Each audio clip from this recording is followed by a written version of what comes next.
여러분, 요한이 에베소에서 목회를 했는데요. 요한이 목회하던 목회 현장은 이런 상상을 하시면 안 됩니다.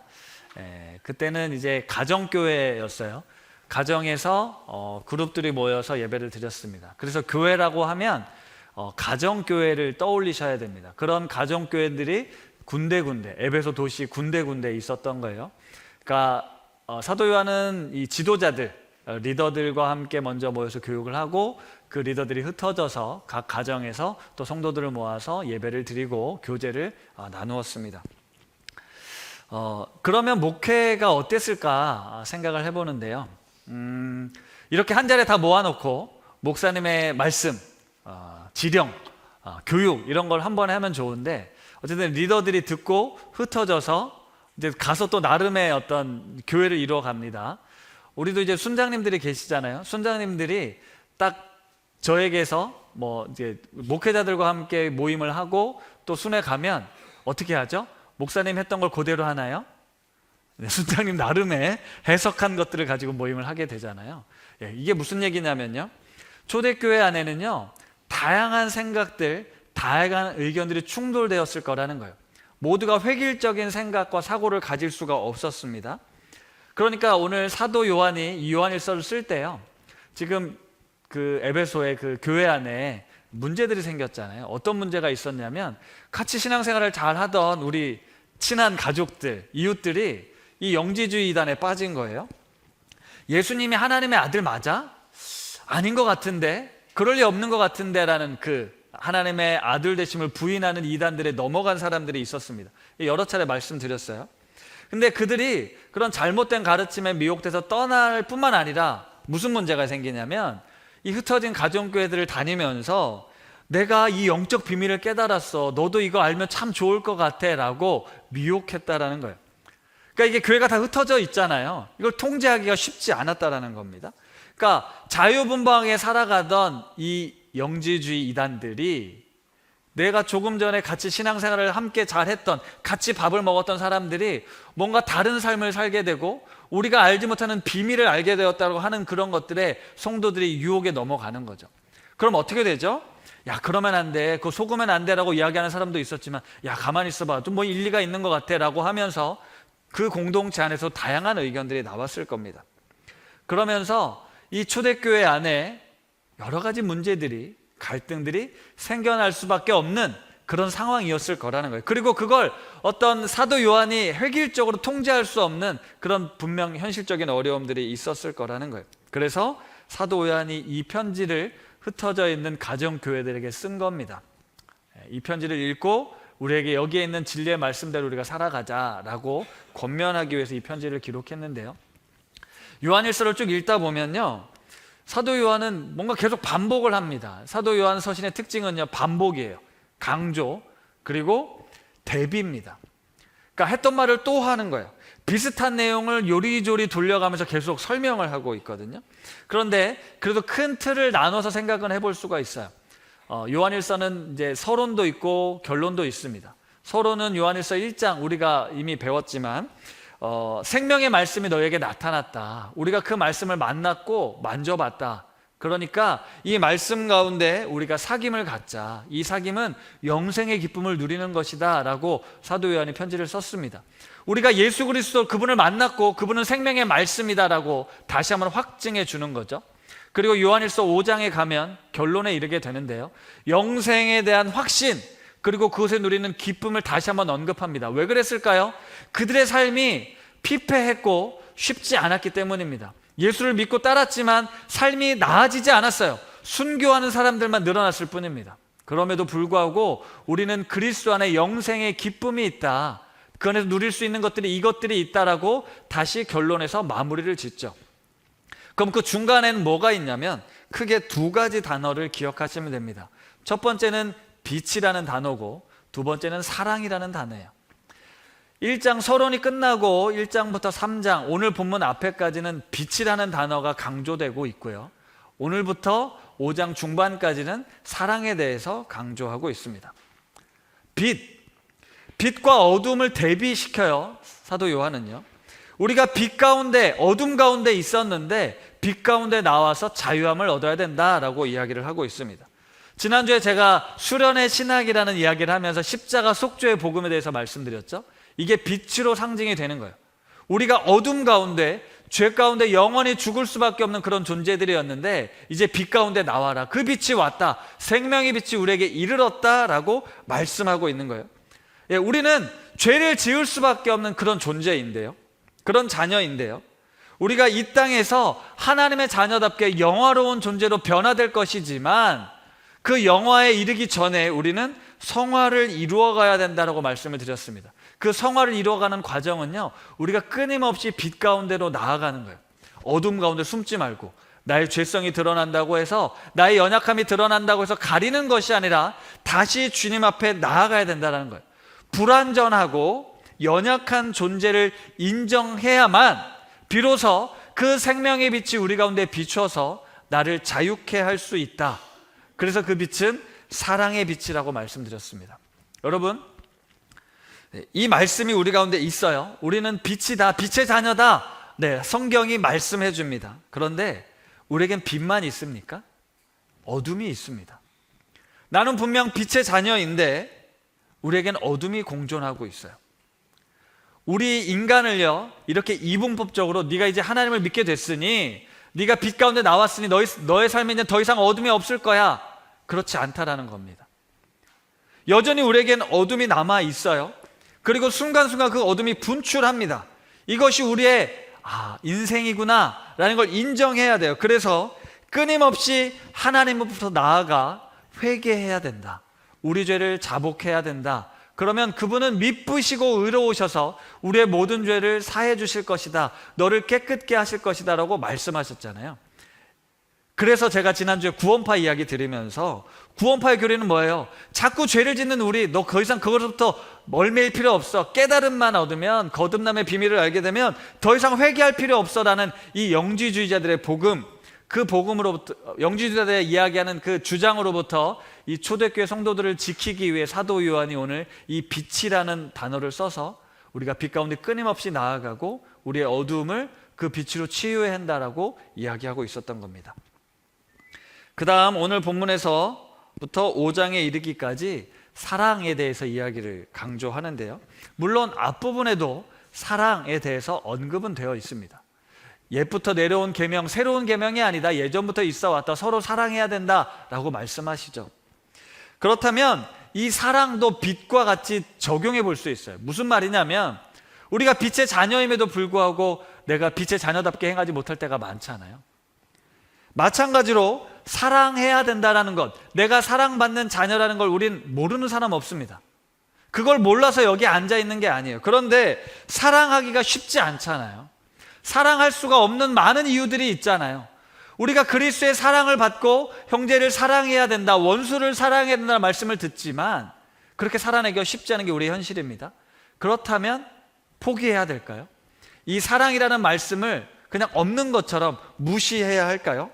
우리가 완전한 빛의 자녀가 될 수 없는 것처럼 나는 완전히 사랑할 수 없는 존재야 라고 포기해버리고 그냥 그럭저럭 신앙인으로 살아야 될까요?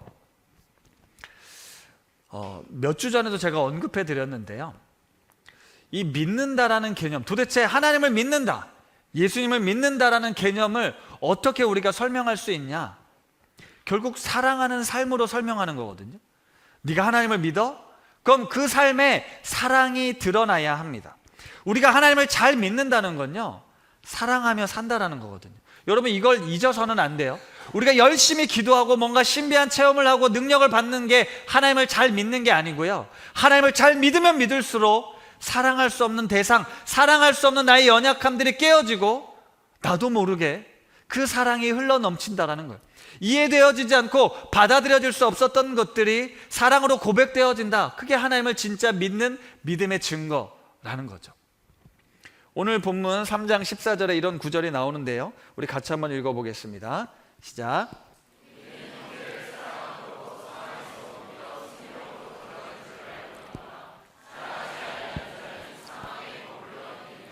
아멘. 3장 14절에 이렇게 띄워놔 주세요. 형제를 사랑함으로 사망에서 생명으로 옮겨갔다 라고 되어 있습니다. 형제를 사랑함으로 사망에서 옮겨 생명에 들어간 줄을 알거니와 라고 이야기를 해요. 이게 사망에서 생명으로 갔다는 게 뭐예요? 구원을 얻었다라는 거잖아요. 여러분, 우리가 구원을 어떻게 얻습니까? 예수 그리스도를 믿음으로 얻잖아요. 맞죠? 우리가 끝없이 고백했던 건 하나님의 아들 예수 그리스도를 믿음으로, 그분이 나의 모든 죄를 사해 주시고 그 십자가의 복음을 믿음으로 우리가 구원을 얻는다라고 이야기를 하는데요. 오늘 요한은 뭐라고 얘기를 하냐면 형제를 사랑함으로 사망에서 생명으로 옮겼다라고 이야기를 합니다. 같은 말이라는 거예요. 예수님을 믿고 구원에 이른다라는 것과 형제를 사랑함으로 네가 사망에서 생명으로 옮겨졌다라는 말이 같다라는 거예요. 다시 말하면 믿음과 사랑이 뗄래야 뗄 수 없는 거다라는 말씀을 하고 있는 거예요. 이게 좀 어렵고 힘들어도 우리는 이 말씀을 잘 새겨야 됩니다. 믿음은 사랑이라는 것, 그리고 사랑하는 삶으로 증명해야 된다는 거예요. 다시 한번 영지주의자들을 이야기해드리면 그들은 그노시스라는 영지를 깨달아야 된다고 생각했어요.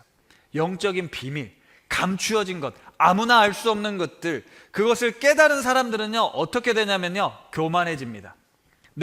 너가 알지 못하는 영적인 비밀을 알게 됐어 라고 생각하는 거죠. 그래서 그들에게 나타난 특징은 뭐였냐면요, 사랑이 없어요. 왜요?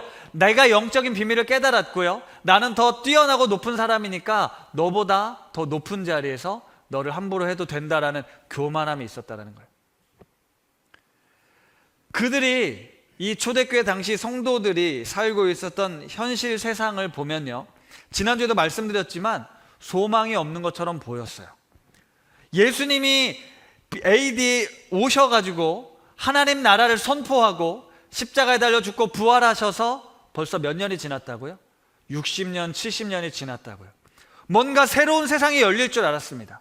그리스도인의 삶이 뭔가 완전하게 변하게 될 줄 알았어요. 하지만 로마의 핍박은 더 거세졌고요, 성전은 무너지고요, 우리 성도들의 삶이 조금도 나아지지 않았어요. 오히려 계급화가 더 공고해졌습니다. 그러니까 그리스도의 말씀처럼 사랑해야 돼, 희생해야 돼, 섬겨야 돼 라는 말씀이 우리의 삶에 아무런 영향을 미치지 못하는 거 아니야 라는 생각을 하고 있었다고요. 그러니까 로마의 지배 질서 속에 주인과 종이 구별되어 있고 남자와 여자가 차등했고 쓸모있는 사람과 쓸모없는 사람이 당연히 구별되고 그 종들을 비인간적으로 물건으로 대접하는 것이 당연시 여겼던 세상의 문화가 그리스도로 인하여 완전히 뒤바뀌어졌어야만 했지만 바뀌지 않고 그대로 있는 현실을 보게 된 거죠. 그렇기 때문에 영지를 깨닫고 이 세상은 소망이 없다라고 내어버린 겁니다. 그리고 그저 그 시대의 문화 속에 똑같이 세상을, 사람을 함부로 대하고 철저한 계급 사회를 누리며 그것은 어쩔 수 없다라고 생각했다라는 거죠. 분명 그리스도의 십자가가 유대인이나 이방인이나 헬라인이나 자유인이나 종이나 주인이나 우리 모두는 그리스도 안에서 하나다라는 이 복음이 선포되어졌음에도 불구하고 그리스도 안에서 서로 사랑하는 삶이 아무짝에도 쓸모없는 삶처럼 여겨졌다라는 것입니다. 그리고 힘, 권력, 그리고 육체적인 쾌락, 욕망, 탐욕, 탐심, 이런 것들을 누리며 살아도 된다라고 생각했다라는 거죠. 그러면서 그런 문제들이 뭐라고요? 이 가정교회 안에 침투해 들어오는 거예요. 가뜩이나 믿음 지키기가 힘들고 우리의 삶이 어려워서 괴로워하던 이들에게 그런 영지라는 비밀이 이 공동체를 흔들어 놓았다라는 것입니다.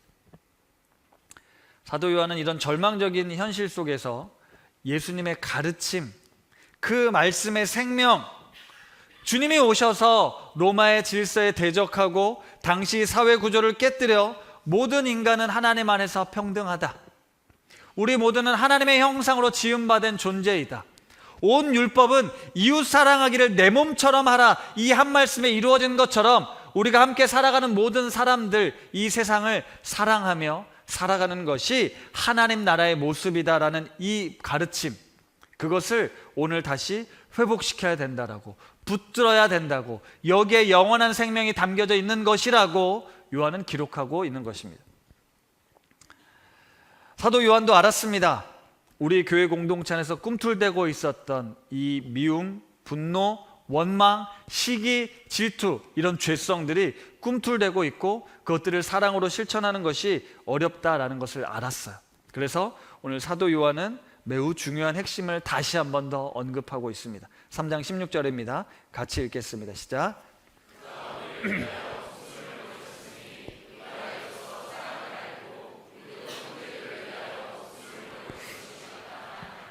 사도 요한은요, 먼저 그가, 예수 그리스도가 우리를 위해 목숨을 버리셨다라는 걸 다시 언급합니다. 초대교회 기초는요, 아니 오늘 우리 신앙의 기초는요, 여러분이 잘나서 의로워서가 아닙니다. 그리스도께서 2000년 전 우리를 위하여 죽으셨다라는 사건에 근거해요.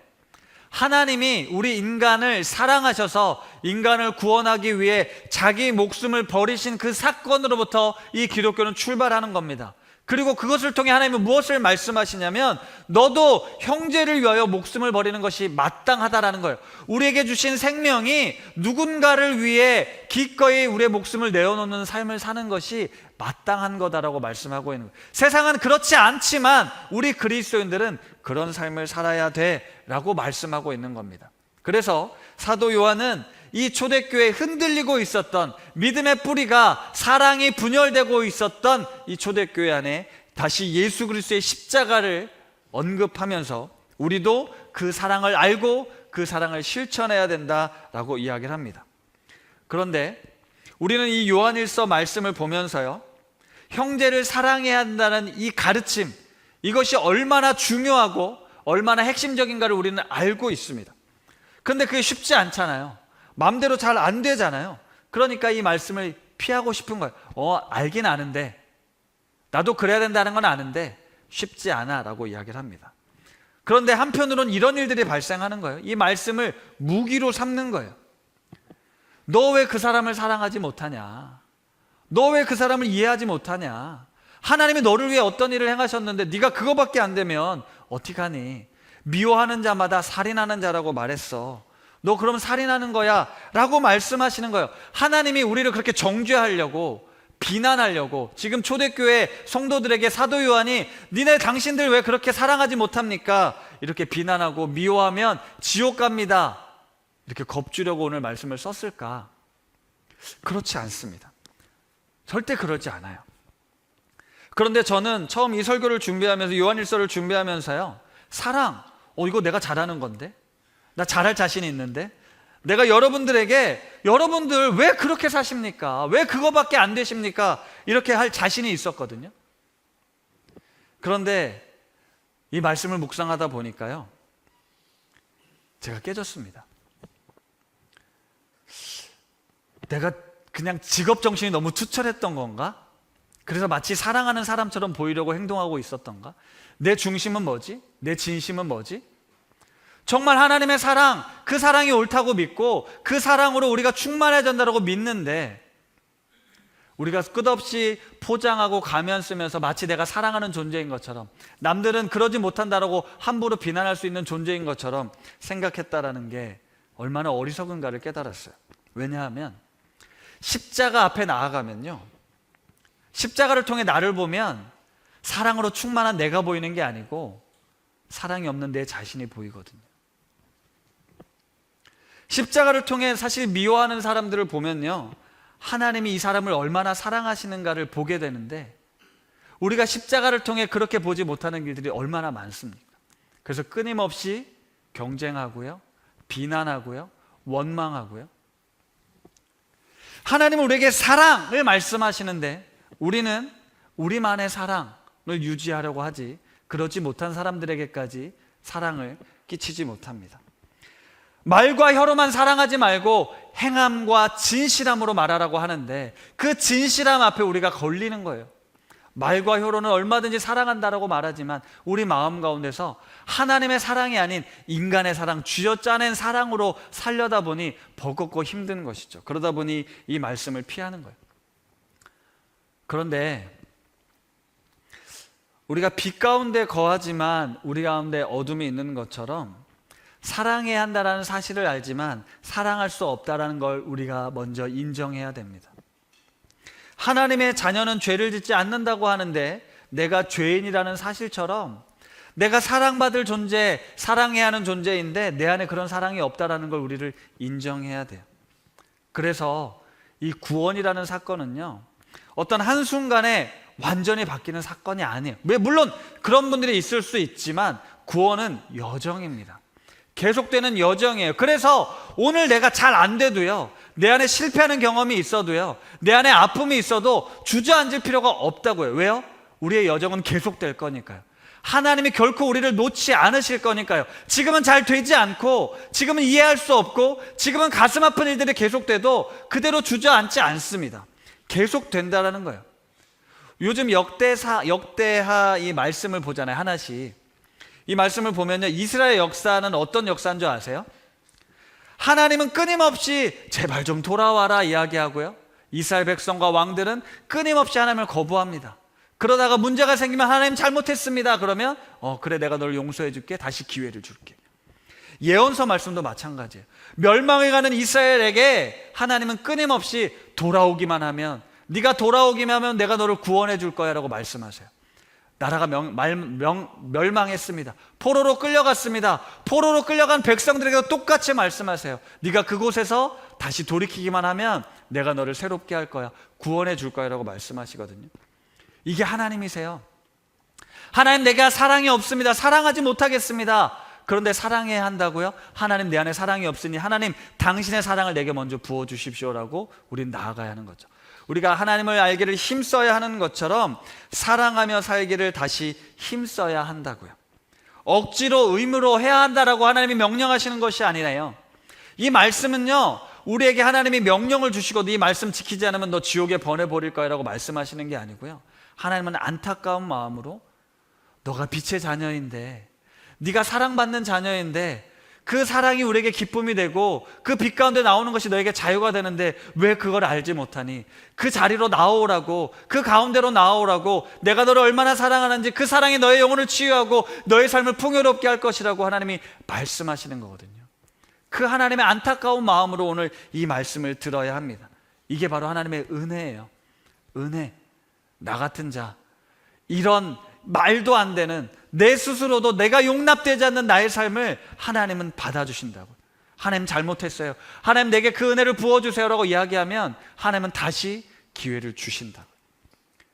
우리가 하나님의 자녀라는 이 정체성을 우리가 뼛속 깊이 새길 때요, 내가 빛의 자녀, 내 안에 하나님의 사랑으로 그 흘러넘치는 사랑이 우리 가운데 흘러나게 될 것입니다. 옛날에 어떤 한 목사님이 계셨어요. 두 아들이 있었습니다. 이 목사님은 낚시를 좋아하셨어요. 그래서 이 아이들을 데리고 주로 낚시를 다녔어요. 그러면서 하나님에 대해서 또 인생에 대해서 이런 이야기를 나눴습니다.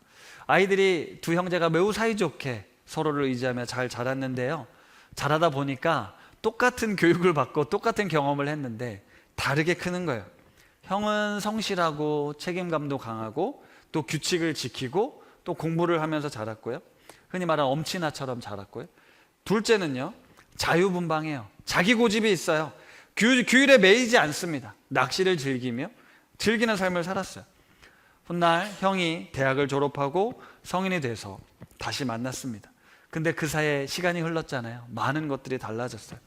둘째는 기자가 돼서 마음껏 자기의 인생을 즐깁니다. 술과 도박, 모험을 즐기고요. 형은 안정적인 가정을 꾸리고 성실한 삶을 살려고 하는 거예요.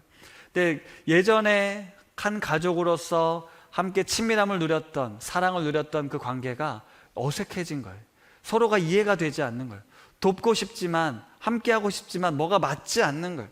그런데 그 인생을 어찌할 수 없는 그런 상황에 놓여졌습니다. 그러던 어느 날 둘째가 도박판에서 다툼을 하다가 죽게 돼요. 너무도 허망스럽게 갑자기 가족 곁을 떠나게 됩니다. 그리고 떠난 가족, 동생을 추억하면서 그래도 참 아름다웠는데 이해하지 왜 못했을까, 받아주지 못했을까, 사랑하지 못했을까를 이야기를 하죠. 흐르는 강물처럼이라는 영화의 줄거리였습니다.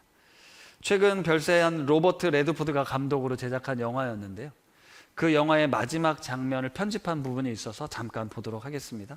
Father and mother, that Paul had been beaten to death by the butt of a revolver and his body dumped in an alley. Is there anything else you can tell me? Nearly all the bones in his hand were broken. My father said he was beautiful.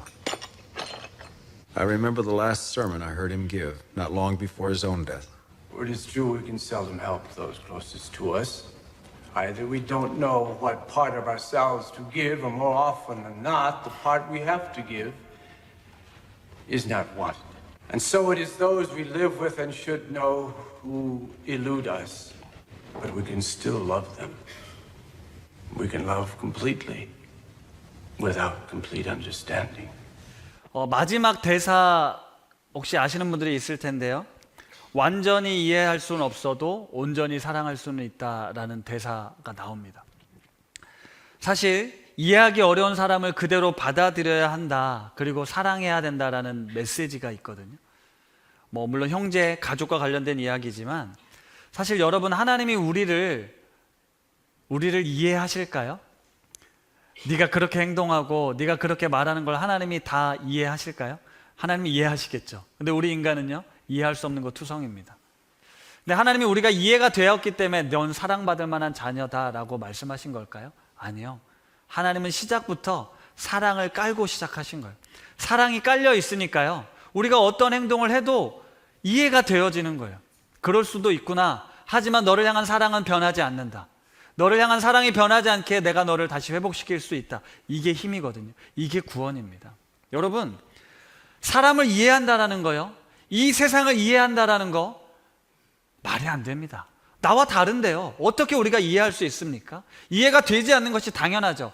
그런 이해가 되지 않는 세상 속에서 하나님이 구원을 위해 무엇을 주셨냐면 사랑이 우리를 구원한다라는 거예요. 그 사랑의 기초 위에 이해되어지지 않는 것 역시도 우리가 품을 수 있고 사랑할 수 있게 되는 거예요. 그래야 회복이 일어나는 거잖아요. 그래야 관계가 회복되어지는 거잖아요. 우리의 죄는 무엇입니까? 하나님과 인간의 관계를 깨뜨린 거예요. 그 죄는 뭡니까? 사람과 사람 사이의 관계를 깨뜨린 거예요. 사람과 피조sek의 관계가 깨어진 거예요. 그걸 회복하는 힘이 뭐예요? 사랑입니다. 사랑이에요. 흐르는 강물처럼 우리의 인생이 흘러가는데 그 흘러가는 인생에 우리가 오늘 붙잡고 놓지 말아야 될 가치가 있잖아요. 사랑이라는 거예요. 하나님이 나를 사랑하셨던 그 사랑이 나를 구원하셨고 그 구원의 은혜가 오늘 내게 임하였으니 나도 그 사랑을 실천하며 내 목숨을 기꺼이 가족을 위해, 이웃을 위해, 세상을 위해 내어주는 삶, 그것은 전혀 헛된 삶이 아닙니다. 어리석은 삶이 아니에요. 기꺼이 사랑으로 내가 보답받지 못하고 오히려 손해를 볼지라도 우리의 삶은 영원한 생명으로 이어져 있기에 오늘 우리는 이 사랑의 삶을 살아야 하는 것입니다. 말씀을 마무리하겠습니다. 우리는 어둠의 지배 가운데 살던 존재들이에요. 지금도 그러합니다. 우리가 살아가는 세상, 여러분이 당장 저 문 밖을 나가면 마주하게 될 세상은 어둠, 미움에 지배당하는 세상이에요. 거기에 생명의 빛이 비추었습니다. 여러분, 빛을 무시하면 안 돼요. 빛이 비춰지는 곳은 어둠이 물러나게 되어 있어요. 어둠을 물리치려고 애쓰는 것이 아니라 그 빛 가운데 나오기만 하면 됩니다. 우리는 죄와 사망의 권세로부터 자유하게 된 존재들이에요. 그 빛은 창조주 하나님의 사랑의 빛이었습니다. 그 사랑의 빛이 우리를 구원하신 거예요. 그래서 그 사랑의 빛을 받은 우리들은 그 빛을 반사하는 존재로 살아가는데요, 하나님의 자녀된 우리들의 마땅한 삶은 다른 이들 위하여 목숨을 버리는 삶입니다. 사랑해야 한다는 말과 혀로만 사랑하지 말고 행함과 진실함으로 하자라고 오늘 권면하고 있어요. 여러분, 이 편지가 기록된 초기 그리스도인들, 비록 흔들리기는 했지만 그들이 믿었던 것은 뭔지 아세요?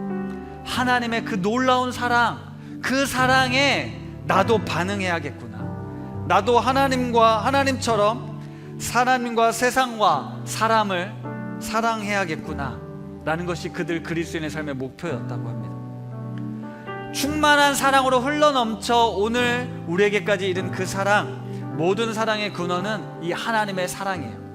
이 사랑이 흘러나와 저와 여러분, 우리 공동체가 세워져 가는 것입니다.